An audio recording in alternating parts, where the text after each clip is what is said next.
Ken, can you give us your take on Willie Rioli, where he now stands? Yeah, What Adelaide was? well, from my point of view, the most important thing is that Willie's okay and he's under control. He's, as has been said all week, we will support Willie and put our arms around Willie and look after him. He made a mistake. He knows that and he owns that. The consequences are known to everyone, so we move forward knowing that we're going to look after Willie. Can he miss this week? Do you hope it's just the 1 week? But understand that you might need a bit more time. They're not things that are worth chatting about today, other than we know at the moment Willie's doing okay, and that's all we care for at the moment. What role have you kind of played in this? Have you been heavily involved, or is it more like kind of maybe providing support to Willie when he needs to be, and also preparing a team for a showdown? Yeah, I think that's fine. I think your question is pretty accurate with your own response in that I'm preparing the team for the showdown. Chris has done a great job of managing all the stuff that he always does every week between the AFL and the club, and from my point of view I've been able to focus on the game and with a little support and care there for Willie. Does it make it harder for you, Ken? It's a pretty big game. No, it's okay. Look, I'm very lucky that I've got Chris and the rest of the club behind me that take care of all those things that need to be taken care of that are off field. So when you started that letter that was sent to the AFL 3 weeks ago, did you have input into that? Again, the administrative stuff is done by Chris, and I support whatever Chris has put in his letter 3 weeks ago, and as much as I totally support our club's position on the whole thing. Yeah, the club sent a very important message last night. Can you just touch on that from your perspective? How often as a coach are you hearing or seeing some of these racist behaviours? Yeah, well, I'm not going to go into specifics, but I will say that I'm fully supportive of the club's position. Unfortunately, I've been in this job for a long period of time and continually and do see and hear different things that get done and said. I'm not going to say exactly what that is. All I want to do is say I fully support our club's position. I couldn't support it any stronger. When Willie does come back to playing, hopefully as soon as possible, how much, I guess, is it going to be a work on him regarding, I guess, maybe emotions in games? He has kind of spoken about that, and also because maybe other teams are going to see, hopefully not in a bad way. Like I would doubt anyone would go there. Yeah. With the stance the AFL now put in place around comments said on the field. I just don't think you'd go there, but Willie will get our support as he always has. Willie also has to learn, and he knows that, and I think he's publicly said that himself, that he's got to get better. Is that a warning for players not to go there? Would you take it as a warning? Yes. I agree. I'm just not sure where the boundaries are now with that stuff. In terms of on-field stuff? Yeah. Because of the precedent the AFL set last night? Feels a little bit like that to me. Does it make it, you've been in the game for a long time, does it make it is it a dangerous area to go down in terms of, reporting everything that's said on the field? Because we know that any team's going to do whatever they can to try and get an advantage, whether that is, sledging, comment, whatever that is, I think you're asking the questions based on you have some concerns around that, and I think that's reasonable with what's happened and what's played out now. I think it's going to be some area of concern, I would have thought, for the AFL. Can you react? And we're playing a game tomorrow. Does everyone know that? You reacted at selection.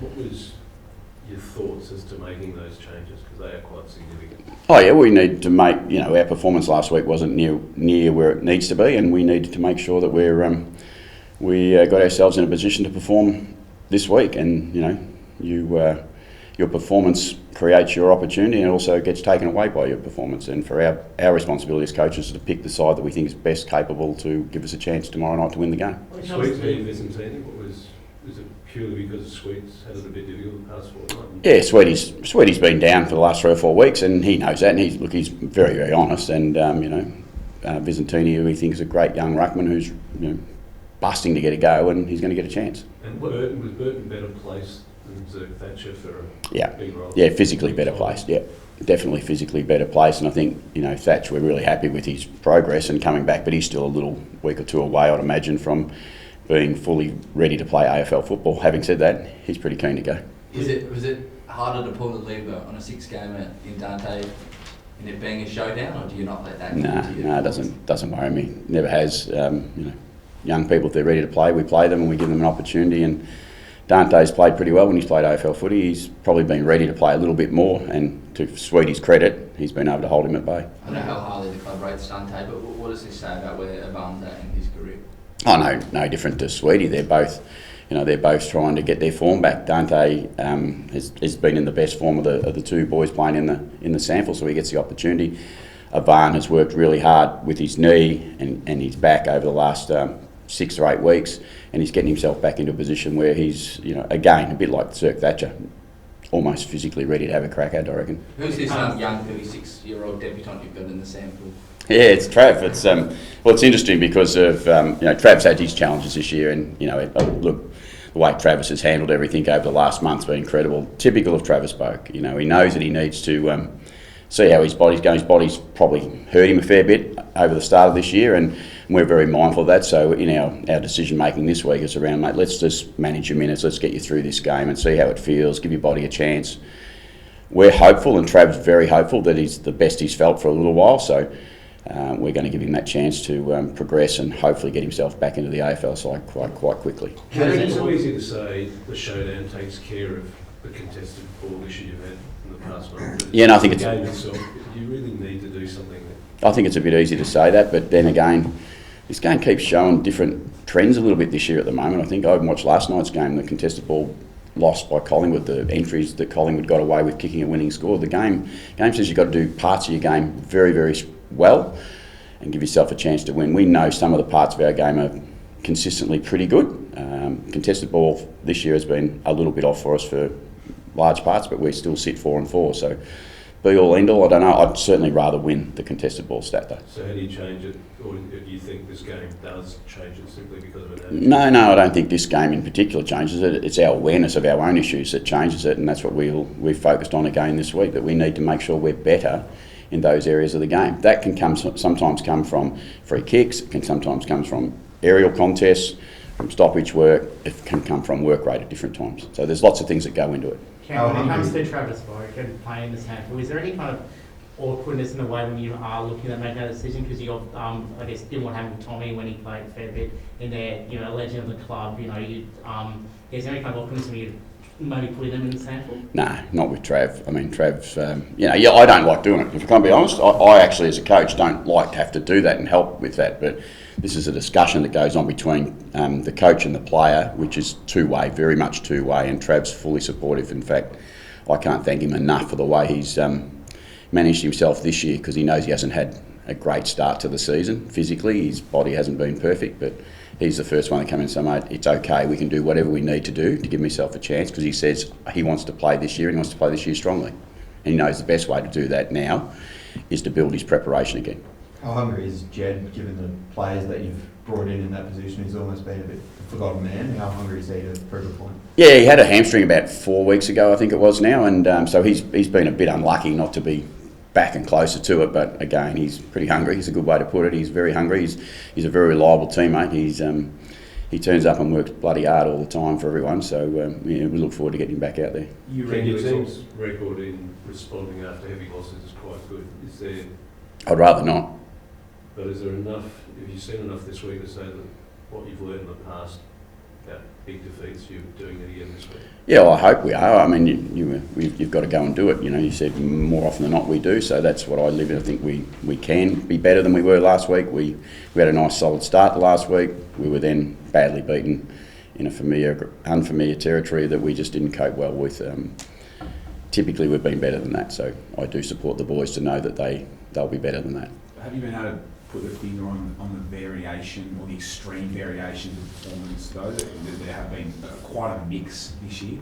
Yeah, rounds 1 and 8 would be fair.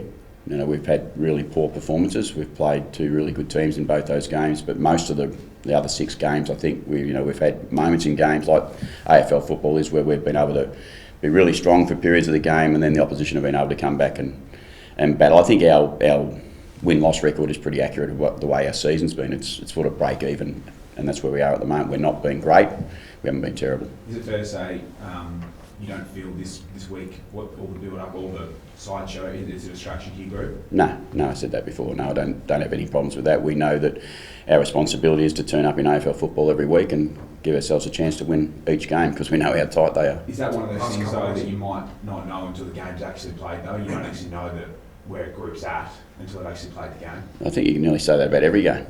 The result is what you determine where was the group at or not at before or after the the event. For us, I'm very comfortable with this group. We'll turn up ready to play, and as they always have done over my journey, and I look forward to nothing more than that again tomorrow. Does it feel like a proper sort of Port Adelaide perfect stage for a showdown almost? Your club's been spoken about almost negatively for most of the week. You've made a lot of changes. The Crows are settled and they're the clear favourites. So are they? Does that sort of, well, if you ask the bookies, does that sort of play into your hands and your great track record of being able to get the best out of your group when their backs are against the wall? 56 showdowns, 28 all. Who's going to be in front? That's what we want to know, and that's what we're going to set out to try and be in front at the end of tomorrow night's game. We look forward to the challenge. Is there movement on Zack's future? Sorry? Is there movement on Zack's, like his long-term future in a positive way for the club?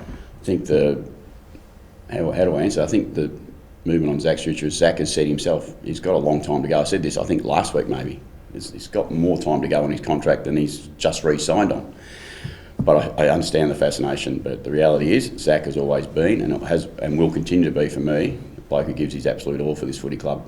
And I expect that to go on for as long as he wants it to go on for, because he gets that choice. Are you part of those conversations? I know there's a Kari's part of those, longer term. Are you part of those conversations with Zack around his long term future because of how important he is? No, you know that I'm not involved with the list management stuff as we go through the rest. It doesn't mean I'm not asked my opinion different times on different things, but the reality is that's one of the changes that we have got going on inside is Josh, Chris, Jason, they are managing the future and what that looks like, and I know they'll be managing it very well. And if they want any help and advice from Ken, I'll give it to them. Well, does he? We know how close you two are. Does he lean on you more as a friend then this year than a listener? No, Zack's my vice captain. He's fantastic. As Connor is the captain, I'm there for them all every time they want, as much as they want, and that's the way it will always be, and hopefully will continue to be into the future. Can you explain how much is the matchups becoming challenging for you in this showdown, because they do have some big tests, particularly in attack? Yeah, they cause some problems for every club when they're at their absolute best. I mean, their efficiency is elite, but our challenge is, as it always is, to put the game in our terms as much as we possibly can and damage their weapons if we can. But if you needed to have more thoughts on if this happens, No more than any other week, Rich. We do that every week with our what if discussions that go on. We spend a lot of time thinking about what may or may not happen against every opposition. This competition's so tight and close. We rate every opposition pretty high.